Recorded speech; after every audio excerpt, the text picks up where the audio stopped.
একবার এক গ্রামের মধ্যে এক বড়লোক থাকতেন। তিনি প্রতিদিন সকালবেলা ছোট ছোট গল্প শোনাতেন, যা সবাইকে খুব আনন্দিত করত।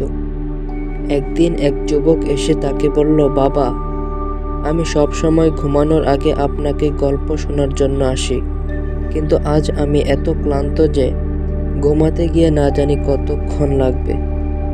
বড়লোকটি তাকে হাসি মুখে বললেন, ভয় না পেও, যখন মন শান্ত থাকে তখন ঘুম তাড়াতাড়ি চলে আসে।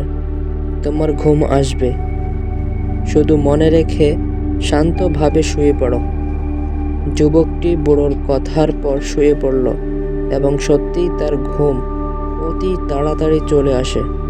সেই দিন থেকে যুবকটি বুঝতে পারে, শান্ত মনেই ভালো ঘুম।